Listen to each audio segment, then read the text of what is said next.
El polvo, fino como talco, se levantaba con cada giro de las llantas sobre el asfalto gastado. Era un fantasma danzante bajo el sol inclemente de Sonora, un sol que no pedía permiso, que se metía por las rendijas de la camioneta y calentaba el cuero del volante hasta hacerlo casi insoportable al tacto. Mi madre, Sofía, habría odiado este calor, este silencio opresivo del desierto que solo rompía el zumbido del motor. Elena, hay caminos que es mejor no tomar, me decía, con esa mirada suya que parecía ver más allá de las paredes de nuestra modesta casa en Mexicali. La carretera de Sonora, esa no guarda nada bueno para nosotras. Nunca me dio una razón clara, solo advertencias veladas, supersticiones que yo en mi juventud atribuía a los miedos de una mujer que había vivido demasiado. Pero ahora, a mis 67 años, con el cabello plateado y las manos marcadas por el tiempo, entendía que los miedos de los padres son, en realidad, mapas de heridas antiguas, y yo, por primera vez en mi vida, había decidido ignorar ese mapa. La muerte de mi tía Clara, su hermana, me había dejado una caja de cartas viejas y una dirección en un pueblo sonorense del que nunca había oído hablar, Altar de los Suspiros. Una última voluntad, un ruego póstumo para que yo entregara esas cartas a un tal Leandro. Y para llegar, no había otra ruta. Tenía que cruzar el corazón del territorio prohibido por mi madre. El aire acondicionado luchaba valientemente contra el horno exterior. Afuera, los saguaros se erguían como centinelas silenciosos, con los brazos extendidos hacia un cielo de un azul tan profundo que dolía mirarlo. Llevaba horas conduciendo, desde que el alba apenas pintaba de rosa las montañas lejanas. Me había detenido en una pequeña gasolinera para llenar el tanque y comprar una botella de agua. El hombre que me atendió, un viejo con la piel curtida como el cuero de una silla de montar, me miró con curiosidad. ¿Pa dónde va, señora? Si se puede saber. Su voz era rasposa como la arena. A Altar de los Suspiros, respondí, intentando sonar más segura de lo que me sentía. El hombre entrecerró los ojos. Ah, caray. Ese lugar ya casi ni existe. Tenga cuidado en la carretera, especialmente de noche. Dicen que se ven cosas. No le di importancia. La gente del desierto siempre ha sido propensa a las leyendas, a llenar el vacío del paisaje con historias de fantasmas y apariciones. Yo era una mujer práctica, una maestra jubilada que creía en los hechos, en la lógica, o al menos, eso creía hasta esa madrugada. La noche cayó de golpe, como un telón de terciopelo negro salpicado de diamantes. El desierto se transformó. El calor dio paso a un frío inesperado, y el silencio se hizo más denso, casi palpable. No había luces de otros coches, ni señales de civilización, solo la cinta de asfalto que se perdía en la oscuridad y el haz de mis faros cortando la negrura. Fue entonces cuando el motor de mi camioneta empezó a toser.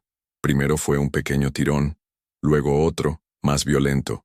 Las luces del tablero parpadearon, y con un último gemido metálico, el motor se apagó. El silencio que siguió fue absoluto, tan profundo que podía oír el latido de mi propio corazón en mis oídos. Mierda, justo lo que necesitaba. Intenté encender el motor de nuevo. Nada, ni un solo ruido. Saqué mi celular. Sin señal. Por supuesto. Estaba sola, varada en medio de la nada, en la carretera que mi madre me había suplicado evitar. Un escalofrío me recorrió la espalda, y no era por el frío del desierto. Era el peso de su advertencia, que ahora resonaba en mi cabeza como una profecía cumplida. Fue entonces cuando las vi. Al principio, pensé que eran estrellas fugaces, pero eran demasiado lentas, demasiado organizadas. Unas luces rojas, intensas como brasas, cruzaron el cielo en un silencio antinatural. No hacían ruido, no dejaban estela. Simplemente se movían en una formación perfecta, una línea recta que atravesó la bóveda celeste de horizonte a horizonte antes de desaparecer. Me quedé sin aliento, con el cuello tenso y los ojos clavados en el punto donde se habían desvanecido. ¿Qué demonios había sido eso? No eran aviones, no eran helicópteros, no se parecía a nada que hubiera visto en mi vida. El miedo, un miedo primitivo y helado, se apoderó de mí. El viejo de la gasolinera, sus palabras sobre cosas que se ven de noche, volvieron a mi mente. De repente, el desierto no parecía vacío, sino lleno de una presencia invisible y observadora. Me encerré en la camioneta, con los seguros puestos y recé. Recé como no lo había hecho en años, pidiéndole a mi madre, a Dios, a quien fuera que estuviera escuchando, que me sacara de allí. Y mientras las horas pasaban lentamente en la oscuridad, una idea comenzó a formarse en mi mente. Las luces, la avería del coche, la advertencia de mi madre, todo estaba conectado. No estaba en un simple viaje para entregar unas cartas. Estaba siguiendo un rastro de migajas que mi madre y mi tía habían dejado, un camino que llevaba a un secreto enterrado bajo las arenas del tiempo, en un lugar llamado Altar de los Suspiros. Y ese secreto, de alguna manera, estaba ligado a las extrañas luces rojas que habían cruzado el cielo sobre mí. La noche se hizo eterna, y yo, Elena, la maestra jubilada, la mujer de lógica y razón, esperé el amanecer temblando, no de frío, sino de la certeza de que mi vida estaba a punto de cambiar para siempre. La carretera de Sonora no era solo un camino de asfalto, era un umbral, y yo lo acababa de cruzar. El primer rayo de sol fue una bendición, una promesa de calor y normalidad que disipó parte del terror nocturno. Con la luz del día, el desierto recuperó su belleza austera y mi situación, aunque seguía siendo precaria, parecía menos sobrenatural. La camioneta seguía muerta. Decidí que esperar no tenía sentido. Agarré una botella de agua, la caja de cartas, mi bolso, y empecé a caminar por la orilla de la carretera en la dirección que llevaba. Altar de los Suspiros no podía estar tan lejos, o eso esperaba.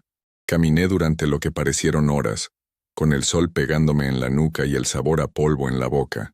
Justo cuando empezaba a sentir que las fuerzas me abandonaban, vi algo a lo lejos, un destello metálico. Al acercarme, distinguí la silueta de un viejo pick-up destartalado, detenido en el acotamiento. Un hombre estaba inclinado sobre el motor abierto. Llevaba un sombrero de paja y unos vaqueros gastados. Me acerqué con cautela. «Buenos días», dije, con la voz ronca por la sed. El hombre se enderezó de un salto, sorprendido. Era mayor, quizás de mi edad, con un rostro surcado de arrugas profundas y unos ojos amables y cansados. «¿Se le ofrece algo, señora? No es común ver gente a pie por estos rumbos». Le expliqué mi situación, la avería de mi camioneta. Asintió lentamente, limpiándose las manos llenas de grasa en un trapo. «Mala suerte. Estos aparatos nuevos se descomponen por cualquier cosa. Venga, súbase. Voy para el pueblo. La puedo acercar». Se presentó como Ramiro, el dueño del único taller mecánico en Altar de los Suspiros. Sentí una oleada de alivio tan grande que casi me echó a llorar. El viaje en el pick-up fue ruidoso y lleno de baches.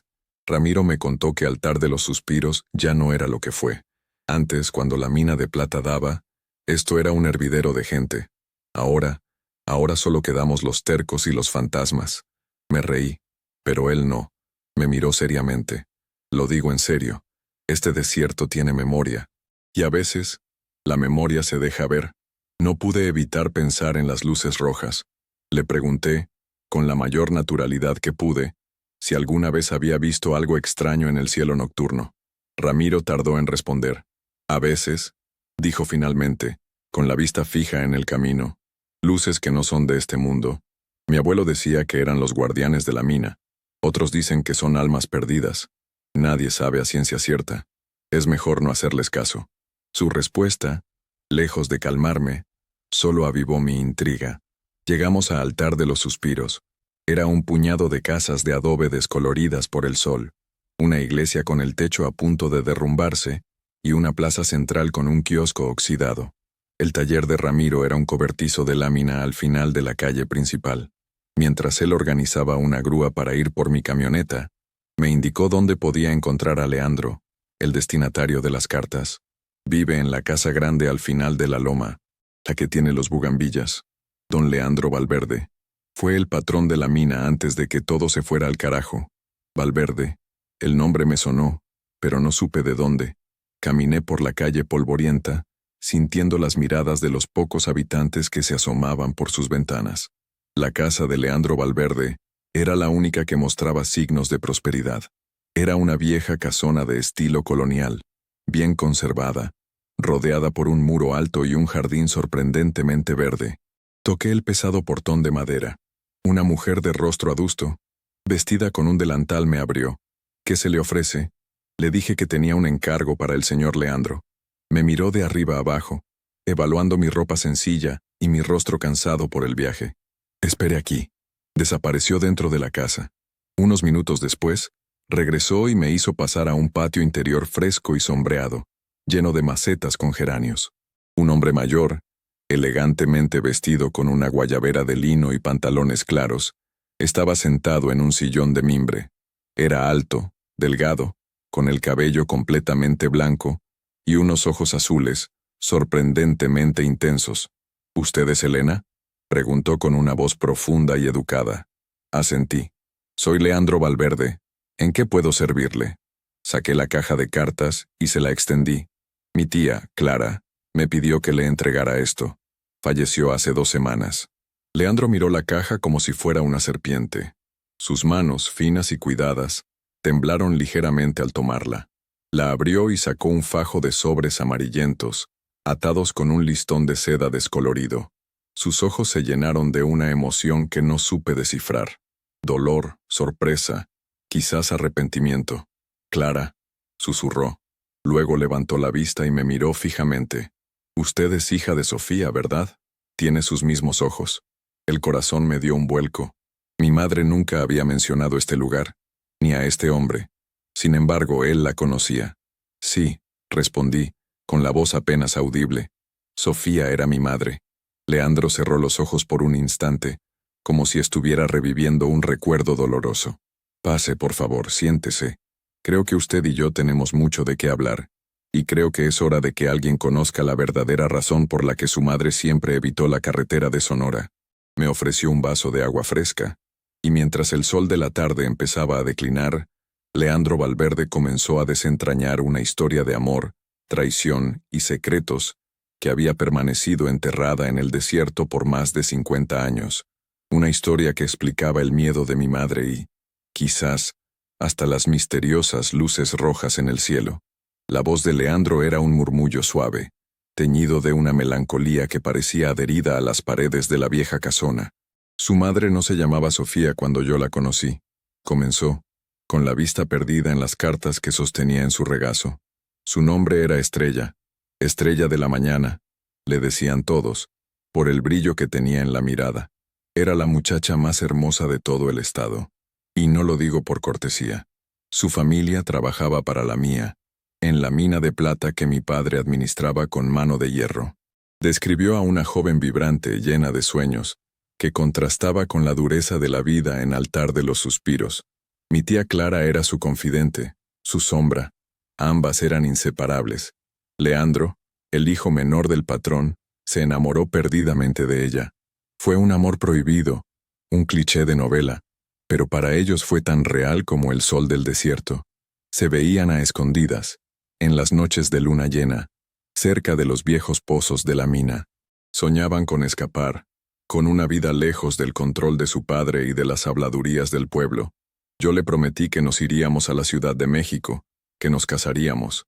Era un joven estúpido, lleno de ideales y con muy poco poder real. El obstáculo principal no era solo la diferencia de clases, era su hermano mayor, Ricardo. Ricardo era la noche y yo el día, dijo Leandro con amargura. Él era el heredero, el favorito de mi padre, ambicioso, cruel y posesivo. Todo lo que él quería, lo obtenía. Y Ricardo había puesto sus ojos en Estrella. No la amaba, la deseaba como se desea un trofeo, una posesión más para añadir a su colección. La acosaba, le ofrecía regalos, intentaba comprar su afecto con la arrogancia que le daba su apellido.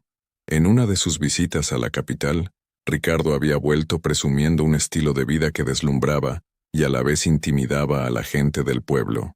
Conducía un BMW último modelo, un lujo impensable en aquellas tierras, y le había traído a su madre un bolso de Louis Vuitton que la señora exhibía en la misa del domingo como si fuera una reliquia sagrada. Ricardo creía que el dinero podía comprarlo todo, incluso el alma de una persona, y no soportaba que Estrella, una simple empleada, lo rechazara por mí, su hermano menor. El soñador sin futuro. La tensión entre los hermanos creció hasta convertirse en un odio sordo y peligroso. El padre, un hombre autoritario y ciego a todo lo que no fueran las ganancias de la mina, ignoraba el drama que se gestaba bajo su propio techo. Leandro y Estrella planearon su huida. Ahorraron cada peso que pudieron, soñando con el día en que dejarían atrás el polvo de altar de los suspiros. Clara, mi tía, era su cómplice. Les ayudaba a pasarse mensajes, a guardar el poco dinero que juntaban. La noche antes de su partida, Leandro fue a despedirse de Estrella. Se encontraron en su lugar de siempre, una pequeña cañada oculta por los mezquites. Le di un pequeño medallón de plata, extraído de nuestra propia mina. Le juré que volvería por ella en cuanto me estableciera, o que la mandaría a buscar, pero alguien nos siguió esa noche. Fue Ricardo. Apareció de entre las sombras, con el rostro descompuesto por la furia y los celos. Lo que siguió fue una escena confusa y violenta. Los hermanos se enfrentaron a golpes. Leandro describió el sonido de los puños, los insultos, el forcejeo en la oscuridad. En un momento de la pelea, Ricardo tropezó y cayó hacia atrás, golpeándose la cabeza contra una roca. El sonido fue seco, terrible. Estrella gritó. Leandro se arrodilló junto a su hermano, que yacía inmóvil en el suelo con un hilo de sangre brotando de su nuca. Pensé que lo había matado, susurró Leandro con la voz quebrada. Entré en pánico. Estrella estaba aterrorizada. Le dije que corriera, que se fuera del pueblo esa misma noche, que nunca mirara atrás. Le di todo el dinero que tenía y le hice jurar que desaparecería, que cambiaría su nombre. Le dije que yo me encargaría de todo. Estrella, mi madre, huyó esa misma noche, con la ayuda de Clara. Corrió sin rumbo, con el corazón destrozado y el miedo pegado a la piel. Terminó en Mexicali, donde se reinventó como Sofía, una mujer viuda y sin pasado. Se casó con mi padre, un buen hombre que nunca le hizo preguntas, y construyó una nueva vida sobre los cimientos de ese secreto. Mientras tanto, en Altar de los Suspiros, Ricardo no había muerto. Sufrió una conmoción cerebral grave, pero sobrevivió. Cuando despertó, su versión de los hechos fue muy distinta. Acusó a Leandro de intento de asesinato y a Estrella de ser su cómplice, de haberlo seducido y manipulado para robarle. El padre, devastado y furioso, creyó a su hijo mayor. Desheredó a Leandro, lo expulsó de la casa y le prohibió volver a poner un pie en la mina. Mi padre bloqueó mi cuenta bancaria, me dejó sin un centavo. Me convertí en un paria en mi propio pueblo. Ricardo se quedó con todo, la herencia, la mina, el poder, y utilizó ese poder para buscar a Estrella, para asegurarse de que nunca fuera feliz. Por eso mi madre nunca regresó, por eso le temía a esa carretera. No era una superstición, era el miedo real y tangible a que el pasado la encontrara, a que Ricardo Valverde, con todo su dinero y su rencor, la arrastrara de vuelta al infierno del que había escapado. La carretera de Sonora era la única vía de entrada y salida a su pesadilla. Y ahora yo, su hija, había regresado al punto de origen, con las cartas de la única persona que conocía toda la verdad, mi tía Clara. Mientras Leandro terminaba su relato, el sol se había puesto, tiñendo el cielo de tonos naranjas y morados. El silencio en el patio era pesado, lleno de las palabras no dichas y los años de dolor. Yo miraba a ese hombre, a ese anciano elegante que había sido el gran amor de mi madre, y empezaba a comprender la profunda tristeza que siempre la había rodeado, una melancolía que yo nunca había entendido. La historia era coherente, trágica, pero algo no encajaba del todo. La versión de Ricardo. ¿Por qué mentir de una forma tan elaborada si solo había sido un accidente? Y luego estaban las luces rojas. ¿Eran solo una coincidencia? ¿O el desierto, como decía Ramiro, de verdad tenía memoria? Las cartas, dije, rompiendo el silencio. Mi tía me pidió que se las entregara a usted. ¿Qué dicen? Leandro bajó la vista hacia el fajo de sobres. No las he leído todavía. Son 50 años de silencio. Tengo miedo de lo que puedan decir. Pero yo no tenía miedo. Tenía una determinación fría y clara. Mi madre había vivido toda su vida con miedo. Yo no lo haría. Tenía que saber la verdad completa no solo por ella, sino por mí. Léalas, le insistí, con una suavidad que ocultaba una voluntad de hierro. Necesitamos saber qué escribió Clara. Necesitamos saber qué pasó realmente aquella noche. Leandro me miró, y en sus ojos azules vi un destello de la misma determinación.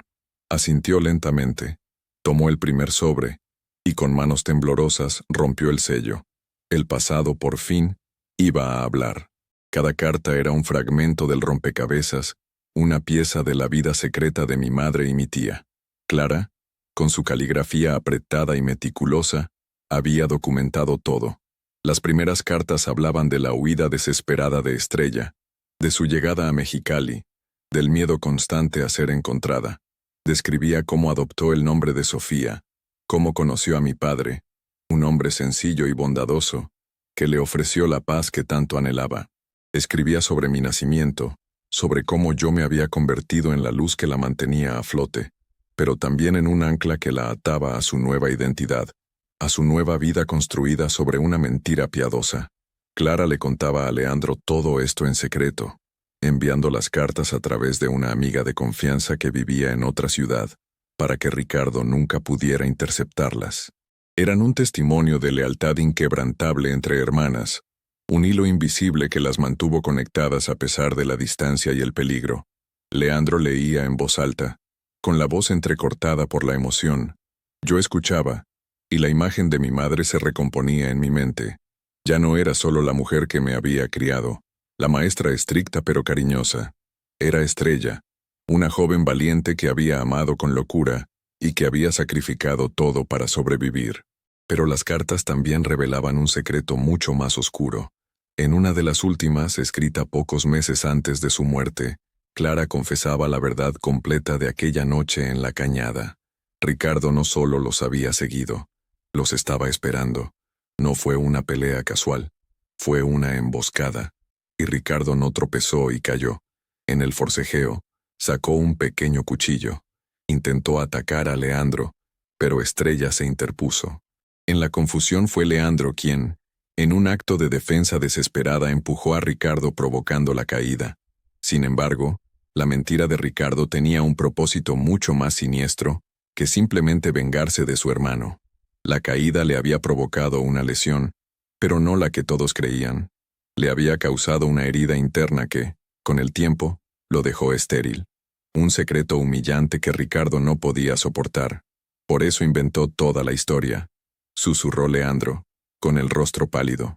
No podía admitir que una pelea por una simple empleada le había costado su hombría, su capacidad de producir un heredero para el apellido Valverde. Prefirió pintarme a mí como un criminal y a Estrella como una prostituta. Era más fácil que admitir su propia debilidad. El control de la herencia y de la fortuna familiar se convirtió en su única razón de ser.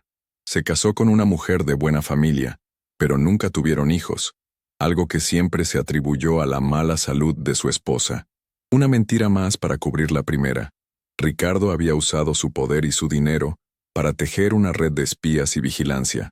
Durante años, había pagado a gente para que buscara a Estrella, no para hacerle daño directamente, sino para mantenerla aterrorizada, para asegurarse de que nunca volviera y revelara la verdad. El miedo de mi madre no era una paranoia, era una jaula invisible que Ricardo había construido a su alrededor. Él sabía dónde vivía, dijo Leandro, con una mezcla de rabia y dolor. Clara lo descubrió por un antiguo capataz de la mina. Ricardo sabía de su matrimonio, de ti, pero nunca actuó directamente. Disfrutaba con su tormento silencioso, sabiendo que ella vivía cada día con el temor de ser descubierta. De repente, todo cobró sentido. La aversión de mi madre a hablar del pasado, su insistencia en una vida discreta, su pánico ante la idea de viajar hacia el sur.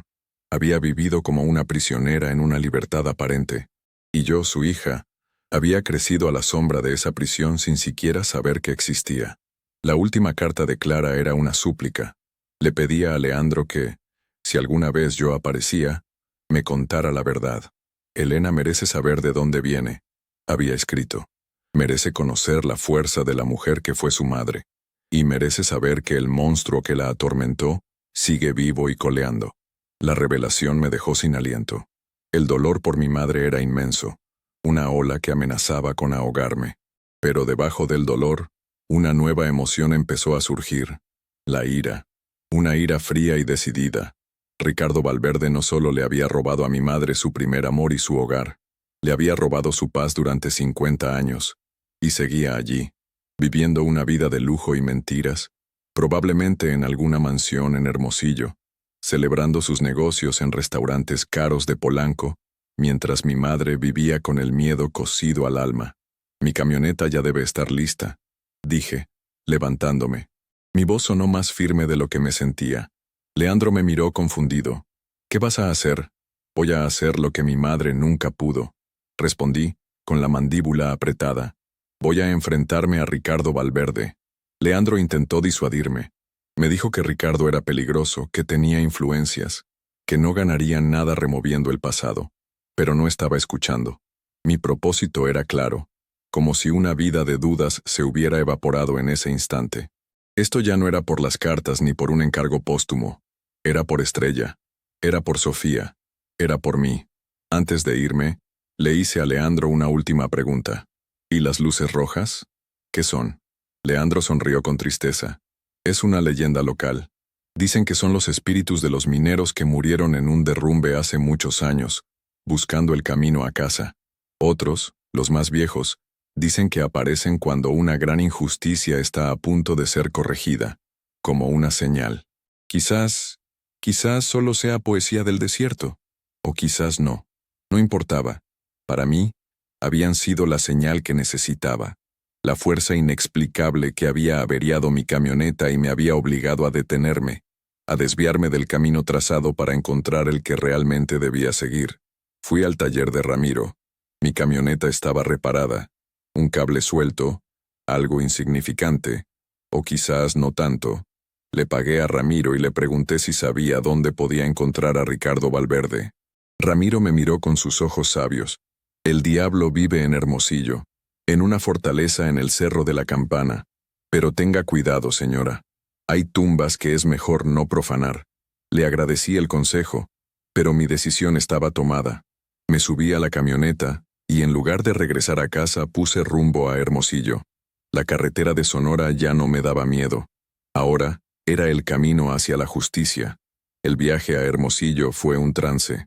Con cada kilómetro que dejaba atrás, sentía que me despojaba de la Elena que había sido, la maestra de vida predecible, y me acercaba a una versión de mí misma que no conocía, una mujer impulsada por un legado de silencio y un deseo de verdad. Pensé en Napoleon Hill, en sus libros sobre el poder del pensamiento y la definición de un propósito. Mi propósito, en ese momento, era tan claro como el cielo del desierto: darle voz a mi madre. No buscaba venganza, sino cierre. Quería que la verdad, como el sol de mediodía, iluminara las sombras que Ricardo Valverde había proyectado durante tanto tiempo. Me registré en un hotel en el centro de la ciudad, un lugar discreto pero confortable. Necesitaba un espacio para pensar, para planificar mi siguiente movimiento. No podía simplemente presentarme en la puerta de un hombre poderoso y exigirle una confesión. Necesitaba una estrategia. Pasé la noche en vela, repasando la historia que Leandro me había contado, releyendo mentalmente los pasajes de las cartas de mi tía. La clave, me di cuenta, no estaba en la violencia de aquella noche, sino en la mentira que la siguió, la esterilidad de Ricardo. Esa era su mayor vergüenza, el motor de toda su crueldad, y esa tenía que ser mi arma. A la mañana siguiente, me vestí con la mejor ropa que había traído, un sencillo pero elegante vestido de lino y unos zapatos cómodos. Me puse el collar de perlas que mi padre le había regalado a mi madre, sintiendo su peso como una armadura. No llevaba conmigo la opulencia de un bolso Gucci, ni el aroma de un perfume caro, pero llevaba algo más poderoso: la dignidad de mi linaje. Investigué un poco y descubrí que Ricardo Valverde, a pesar de su edad, seguía siendo una figura pública. Era el presidente de un consorcio minero y filántropo, un pilar de la alta sociedad de Hermosillo. Su oficina estaba en uno de los edificios más modernos de la ciudad. Decidí que el enfrentamiento debía ser en su territorio, donde se sintiera más seguro, más intocable. Llegué al edificio y anuncié en la recepción que era una vieja conocida de la familia, de Altar de los Suspiros, y que tenía información de carácter personal y urgente para el señor Valverde. La recepcionista, una joven impecablemente vestida, me miró con escepticismo, pero algo en mi aplomo la convenció. Hizo una llamada y, para mi sorpresa, me indicó que subiera al último piso. La oficina de Ricardo era exactamente como la había imaginado, enorme, con ventanales que ofrecían una vista panorámica de la ciudad, amueblada con maderas oscuras y cuero. Y allí estaba él, sentado detrás de un escritorio del tamaño de un automóvil. El tiempo no había sido amable con él. Era un anciano encorvado, con la piel manchada y una mirada agria y desconfiada. Sin embargo, el poder todavía emanaba de él como un aura gélida. Me observó mientras me acercaba, sin levantarse, sin ofrecer un saludo. «¿Quién es usted y qué quiere?», espetó, con una voz que era una lija. «Mi nombre es Elena», dije, manteniéndome de pie frente a su escritorio. «Soy la hija de Sofía». El nombre no pareció afectarle. Arqueó una ceja. «No conozco a ninguna Sofía. Quizás la recuerde por su verdadero nombre». Continué, manteniendo la calma. «Estrella». Un destello de reconocimiento y luego de ira cruzó sus ojos. Se enderezó un poco en su silla. «Esa mujerzuela. ¿Qué quiere? ¿Dinero? ¿Después de tantos años todavía busca dinero?». La insolencia de su comentario encendió mi furia, pero la contuve. «No quiero su dinero. Mi madre murió hace unos años. Vivió una vida humilde, pero digna, mucho más digna que la suya, construida sobre mentiras». Ricardo soltó una risa seca, sin alegría. «Mentiras», dice. La única mentirosa era ella, una trepadora que intentó destruir a mi familia junto con mi bueno para nada hermano. «Sé lo que pasó aquella noche, Ricardo», dije, bajando la voz, haciéndola más íntima, más peligrosa. «Sé que usted los emboscó. Sé que sacó un cuchillo». Su rostro se contrajo. La máscara de indiferencia empezaba a resquebrajarse. «Son calumnias, cuentos de viejas. Y también sé por qué mintió», continué, acercándome un paso más. «No fue para proteger el honor de la familia. Fue para proteger su propio orgullo. Sé de su accidente, de la lesión que le impidió tener hijos». El golpe dio en el blanco. El color desapareció de su rostro. Se quedó boquiabierto. Por primera vez en toda la conversación, sin palabras. El silencio en la oficina se hizo denso, pesado. Pude ver el pánico en sus ojos, el terror de un hombre cuyo secreto más vergonzoso acababa de ser expuesto. Mi tía Clara lo escribió todo. Mentí en parte, pues Clara solo lo sospechaba, pero la certeza en mi voz lo hizo creíble. Dejó cartas, testimonios, un registro detallado de sus amenazas, de su acoso, de la verdad de aquella noche. Todo está guardado en un lugar seguro. Si algo me pasara, todo saldrá a la luz. No había cartas que detallaran todo, pero él no lo sabía. Su imperio, su reputación de patriarca honorable, todo estaba construido sobre esa única y frágil mentira.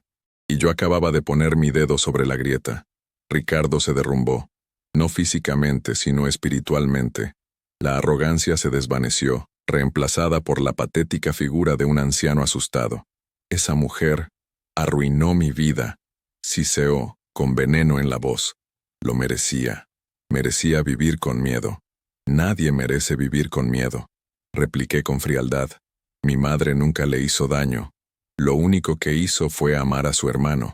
Y usted le robó todo por su ego herido. No le pedí una disculpa. Sabía que no la obtendría. No le pedí una confesión pública. Sabía que era inútil.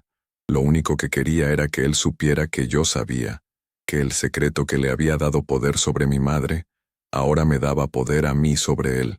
«No voy a hacer nada con esta información», le dije dirigiéndome hacia la puerta. «No me interesa destruir lo poco que le queda de vida. Solo quería que supiera que el fantasma de Estrella ya no le teme. Su memoria es libre. Y ahora, usted tendrá que vivir con el conocimiento de que yo sé quién es usted en realidad. No el gran Ricardo Valverde, sino un hombre pequeño, cobarde y estéril, en todos los sentidos de la palabra». Salí de su oficina sin mirar atrás, dejando tras de mí a un hombre roto, ahogándose en el veneno de sus propios secretos. Al salir del edificio y sentir el sol de Hermosillo en mi cara, respiré hondo. El aire nunca me había parecido tan puro. La justicia a veces no es un veredicto en un tribunal. A veces es una palabra de verdad dicha en el lugar correcto, en el momento correcto. Y eso, para el alma de mi madre, era suficiente. Dejé Hermosillo esa misma tarde. Mientras conducía de regreso por la carretera de Sonora, el paisaje ya no me parecía amenazante. Los saguaros ya no eran centinelas, sino viejos amigos que me saludaban al pasar. El desierto, que había sido el escenario de la pesadilla de mi madre, se había convertido en el lugar de mi liberación. Me detuve en Altar de los Suspiros para despedirme de Leandro. Lo encontré en el mismo patio, pero parecía un hombre diferente. Había una paz en su rostro que no estaba allí antes. Leí todas las cartas, me dijo. 50 años de vida que me perdí. Pero gracias a ti, al menos sé la verdad. Me contó que había decidido usar el resto de su fortuna para reabrir algunas de las partes más seguras de la mina, para crear una pequeña cooperativa que diera trabajo a la gente del pueblo. Quería que el nombre Valverde, al menos su parte de él, significara algo bueno para Altar de los Suspiros. Es lo que a Estrella le hubiera gustado, dijo con una sonrisa melancólica. Le di un abrazo, una despedida silenciosa a él y al joven que había amado a mi madre tanto tiempo atrás. Antes de irme del pueblo pasé por el taller de Ramiro para agradecerle. Estaba trabajando en un motor como siempre. ¿Encontró lo que buscaba en la ciudad?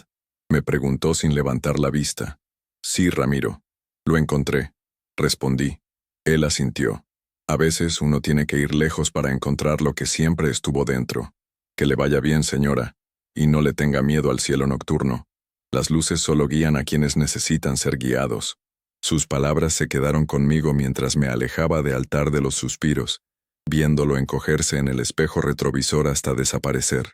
El resto del viaje fue tranquilo, reflexivo. Pensé en mi vida, en las decisiones que tomamos, y en cómo los secretos de nuestros padres nos moldean de maneras que no comprendemos hasta mucho después. Mi madre me había protegido de su pasado de la única forma que sabía, con el silencio.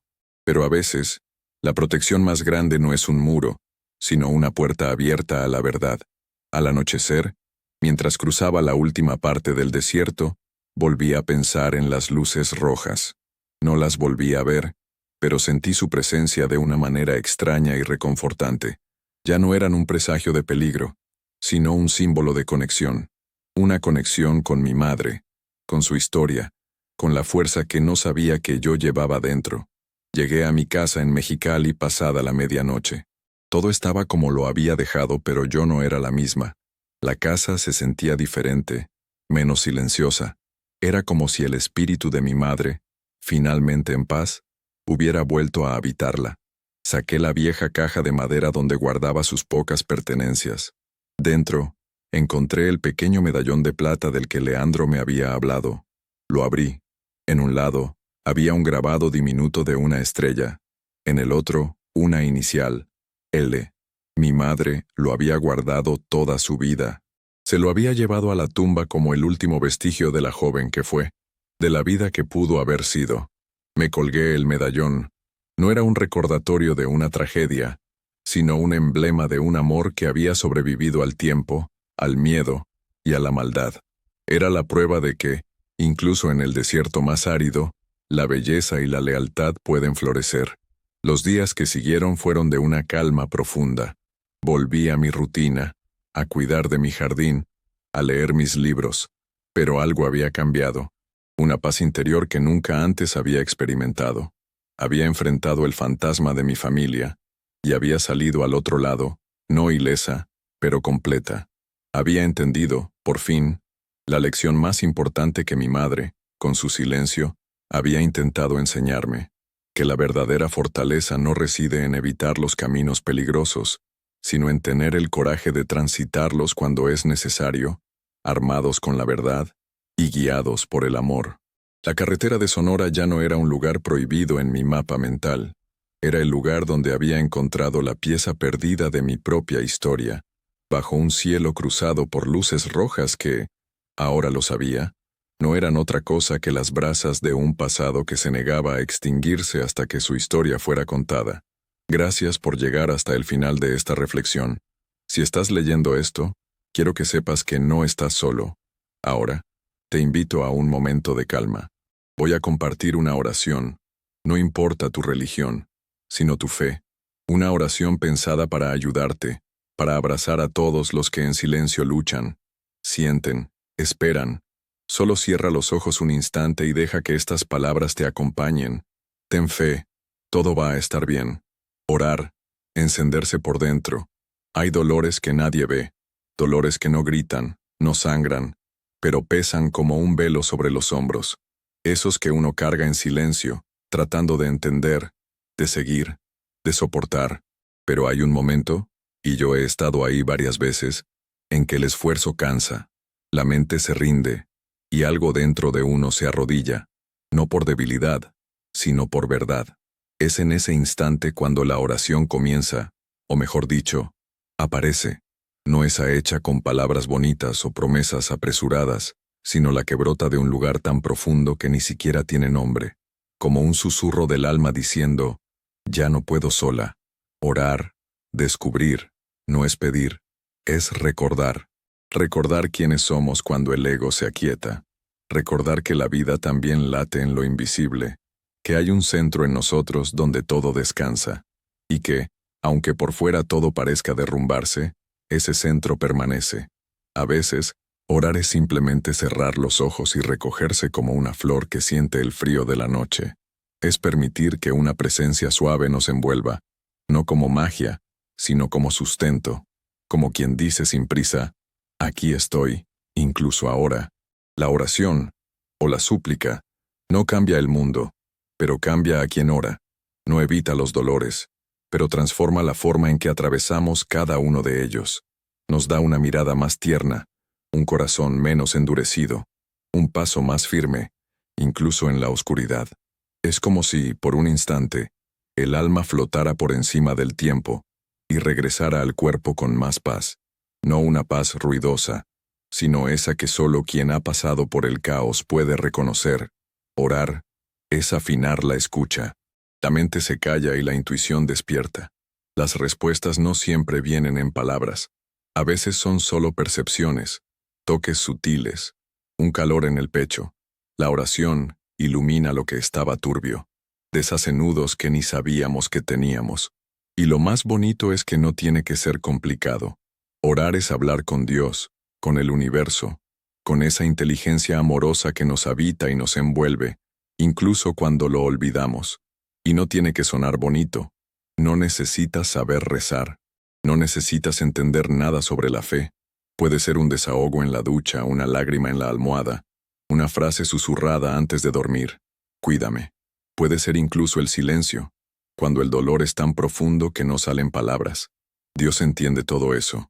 El universo escucha lo que el corazón no sabe decir. No hay una forma correcta. Hay presencia. Y cada vez que nos permitimos ese encuentro, aunque sea sin ritual, aunque sea sin certeza, es oración. Es tan simple, tan al alcance. Orar es solo recordar que no estamos solos. Y entonces, un día, sin darnos cuenta, nos volvemos oración. La forma de caminar, de tocar, de callar, todo empieza a vibrar distinto. Ni siquiera hace falta decir nada. Solo estar ahí ya es oración viva. Y hasta en los días en que no logramos orar, y sí, hay días así, el alma sigue orando por nosotros. El espíritu no olvida de dónde viene. Al final, orar es eso, encenderse por dentro, y dejar que esa luz nos guíe, incluso cuando no sabemos el camino. Si esta historia te acompañó, déjame un comentario. Me encantará leerte. Sígueme para más relatos y reflexiones como esta. Me ayuda mucho saber qué tipo de historias te gustan, qué temas te gustaría que explorara en el futuro. Cuéntame también desde qué ciudad o país me estás leyendo. Me llena de alegría saber hasta dónde llegan estas palabras. Como un pequeño gesto de agradecimiento por tu tiempo, he dejado unas recetas sencillas de tés relajantes y unos dulces sin azúcar en el primer comentario fijado, un apapacho para el cuerpo y el alma. Gracias por estar aquí. Que Dios te proteja a ti y a los tuyos siempre.